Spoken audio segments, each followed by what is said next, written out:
Hi everyone, we're back at the Navigate Credit Union Broadcast Center. Thanks to Ray Rickman for providing his weekly Ray Rickman's Big View, 4 o'clock on Fridays.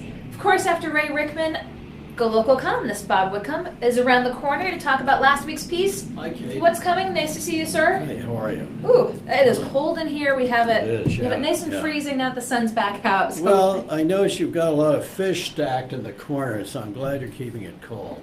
Fish stacked in the corner? Yeah, to keep it, this is a kind of a refrigeration unit. And I'd rather have some nice steaks. Speaking of weather, something you've written about last week and we Yeah. talked about actually in last week's show. You know, we're talking about Texas. We're going to be talking Right. about Florida. Yeah, yeah. The Florida thing is fascinating because, again, it may be a case of global warming keeping the water deep down warm, because usually something that violent with that much turbulence, enough cold water comes up, so it tends to then slow the intensification of the storm. But it appears that the ocean water is deep quite a ways down. Not as much as the Gulf. The Gulf is like a big kind of puddle. You know, it's very easy to warm up. But, it's fascinating. Now we've had extreme hurricanes many times before. The most extreme one that they've got good records of that affected Florida, for example, was the Labor Day storm in 1935. But this thing, the barometric pressure, which is the ultimate indicator of intensity, is pretty close to it. The Labor Day storm, that had winds of 200 miles an hour. That'll catch your attention. You don't want to have a picnic in that. No. But you can turn off your air conditioning. They're saying sustained winds of 185. We've Yeah, seen the yeah. destruction as it's gone through Oh, through the islands. Caribbean, yeah. So much for Barbuda and St. Martin's.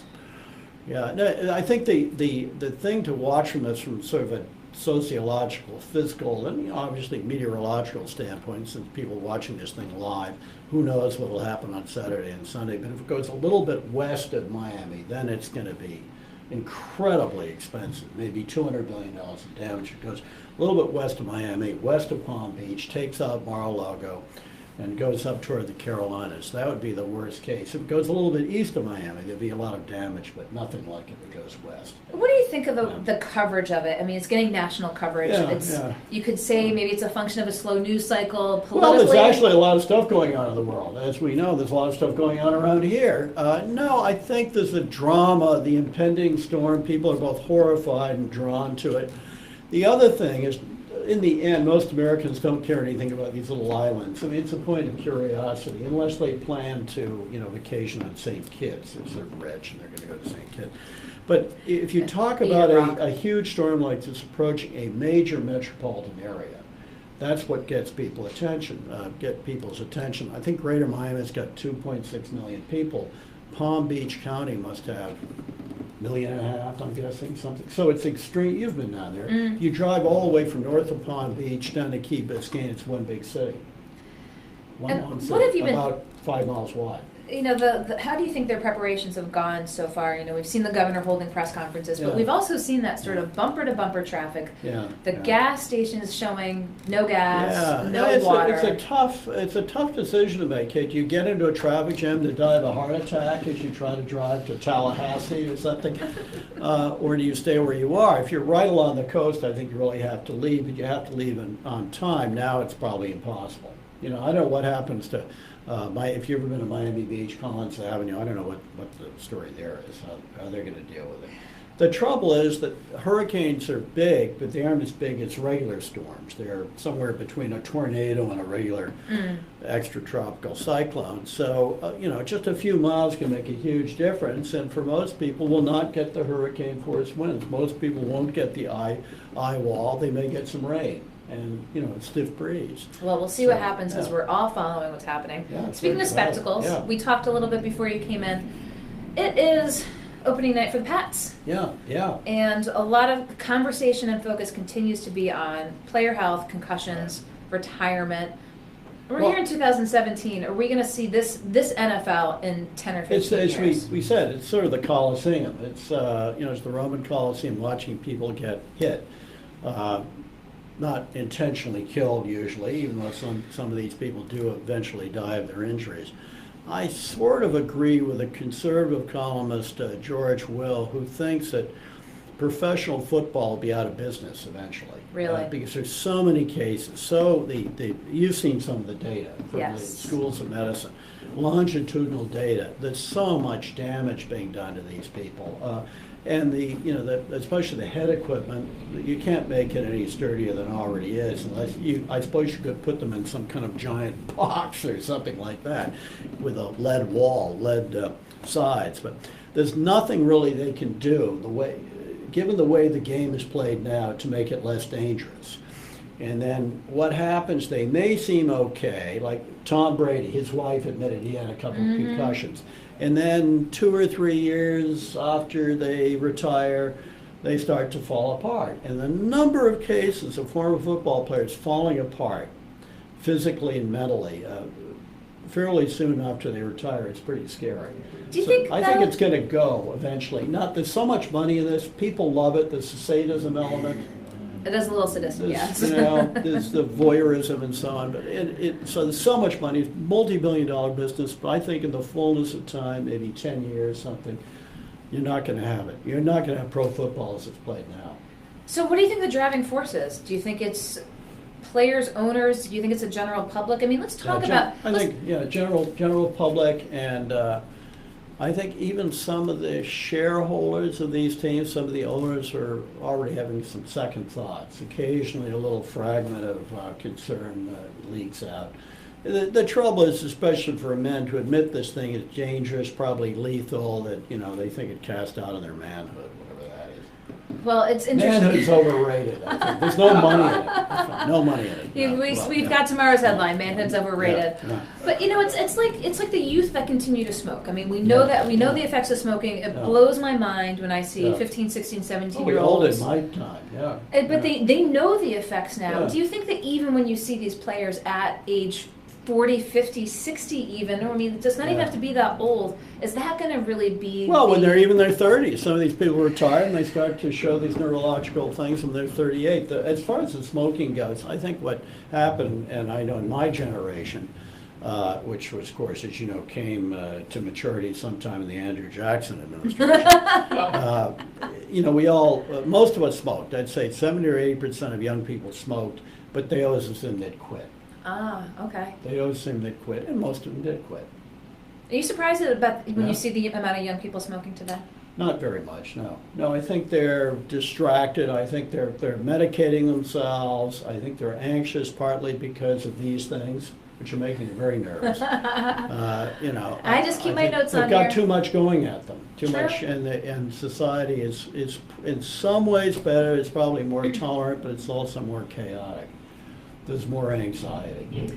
So I want to touch upon one thing you wrote in your art on your column last week, and that I enjoyed immensely. Well, then we'll talk about the coming one. You were talking about like these national rankings of best cities, I can't stand them. Because you're always comparing apples and oranges, like Providence versus Duluth, or Providence versus New York, or it's like these college rankings. I mean, you can certainly say there's certain colleges, say 30 of them, which are very distinguished. You're familiar with at least one of them, very distinguished, 38 miles from where we're standing now, right? And there are some others that aren't that much further away, very distinguished. Having said all that, each college, even within the United States, within New England, they're very different. They're all very different, and this can depend upon whether they're in a rural area, how large they are, how many professional schools they have, how many teaching assistants they use instead of full professors to lecture, the history of these things, the traditions, and they're always making these sort of faux comparisons. The same thing with cities. Well, you made the point. Yeah. There's certain rankings, and there's certain some of the rubrics are some of the financial and the retirement. Well, especially in Money Magazine, some of the other retirement.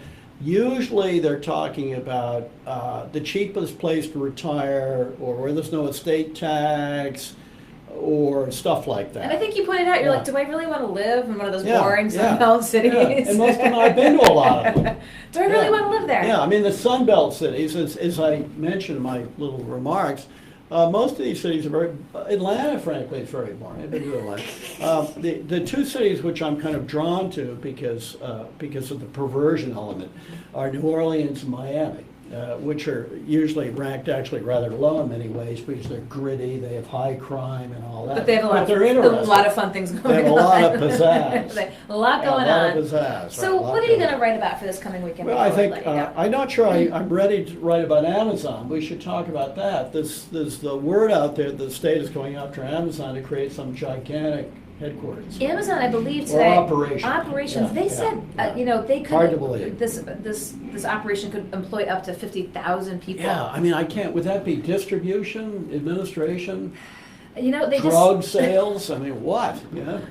they are sort of taking over the world, taking over Whole Yeah, Foods. yeah. But can you fathom an institution of the size of 50,000? Well, I people can, in because Ireland? in the old, not quite that, but in the heyday of American manufacturing, if you look at the number of people, for example, who worked for Ford Motor Company in Detroit, or GM, I bet it wasn't that far. It was a bit below that, but probably not that much. I mean, I think, and certainly that industry, the auto industry, probably, it may have employed in Detroit's heyday, I don't know, 75 or 100,000 people. And Amazon, in a way, is a single company industry. I.e. monopoly. So it's interesting because you hear this, and I'm sure states, I'm sure the governor's office, I'm sure Commerce are all putting together that sort of package to make a play. Yeah. But unless you're one of those finalists, you don't know what that pitch looked like. Right, There's not that right. transparency of. You'd hope the governor says, "This is what I'm pitching to them. This is how." Yeah, I'm and going you to show them." you never really get can't that. be transparent at this level. No. At the initial level, You it's gotta got go to through be the very, process. it's got to be the back row, it's got to be very quiet. You and I were chatting before we came out here, do we have the people who could work in this thing? Well, for one thing, some of the people presumably move in from elsewhere. But yeah, I mean, we certainly got the density. This is one of the most densely populated parts of the U.S. There are a lot of educated people around here. It's a 3-state region. We're on the edge of one of the great techno centers on planet Earth, which is Greater Boston. I think it's conceivable. Where they would put this thing, I don't know. There were sort of mutterings about the 195 thing. Here we go again. It's either that or, I don't know, a lacrosse field or something like that, I suppose. Well, speaking of sports, Yeah. we're continuing Yeah. to look at the prospects, but I hope you read about Amazon this weekend. I might. I don't want to think about it. Speaking of techie things, I could apply for a job there in the column. we'll have you embed you. We'll embed. Yeah, embed. That's right. I want to be embedded. We'll embed Bob Whitcomb and Amazon when they come In here. bed with Jeff Bezos.